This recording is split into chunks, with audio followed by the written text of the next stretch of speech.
IMF programme की अगली किस्त के लिए आईएमएफ की एक और कड़ी शर्त सामने आई है। इस शर्त के तहत ग्रेड 17 से 22 के तमाम आला सरकारी अफसरान के असासे दिसंबर 2025 तक जाहिर करने के लिए हुकूमत को लाजमी तौर पर कानून साजी करना होगी।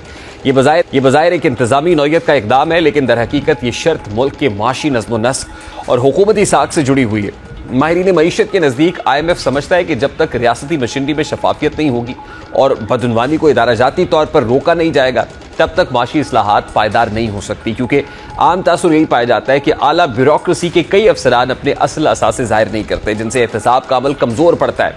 एक अंदाजे के मुताबिक तकरीबन 25,000 अफसरान पर मुश्तमिल ये तबका फैसला साजी और वसाइल की तकसीम में कलीदी किरदार अदा करता है, इसलिए उनके माली मामलात की शफाफियत बराह रास्त गवर्नेंस के मयार पर असरअंदाज होती है।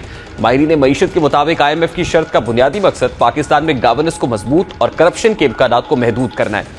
इस सिलसिले में आईएमएफ ने हुकूमत से कहा है कि वो न सिर्फ गवर्नमेंट सर्वेंट्स कंडक्ट रूल्स 1964 पे तरमीम करे, बल्कि ऐसी कानून साजी भी करे जिसके तहत बदउनवानी अफसरान के खिलाफ कार्रवाई मुमकिन बनाई जा सके, बदउनवान अफसरान के गिरद जो शिकंजा है वो सख्त हो सके। इस शर्त के साथ साथ आईएमएफ जो governance and corruption diagnostic assessment report है उसकी इशाअत पर भी जोर देता है, जिसकी डेडलाइन 30 सितंबर 2025 दी गई थी। पाकिस्तान ने पहले इस रिपोर्ट पर कुछ एतराज़ात उठाए थे, लेकिन अब दोनों फरीकैन के दरमियान बातचीत के बाद इम्कान है कि ये रिपोर्ट वक्त पर जारी कर दी जाएगी। सवाल यह है कि क्या हुकूमत सरकारी मुलाजमीन के असासे जाहिर करने के लिए कानून साजी की शर्त पूरी कर पाएगी।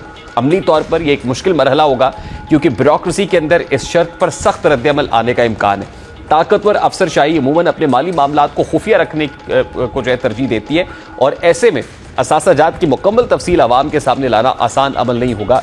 दूसरी जानिब अगर हुकूमत ने इस मामले में ताखीर की तो इसके असरात बराह रास्त आईएमएफ प्रोग्राम पर पड़ेंगे और पाकिस्तान के मालियाती वादों पर सवालात उठ सकते हैं। ये बात भी अहम है कि पाकिस्तान को रवा माली साल में जीडीपी का 2.4% प्राइमरी सरप्लस बढ़ाने का वादा करना पड़ा है और सूबों से 1.5 खरब रुपए के सरप्लस रेवेन्यू की तवक्को रखी गई है।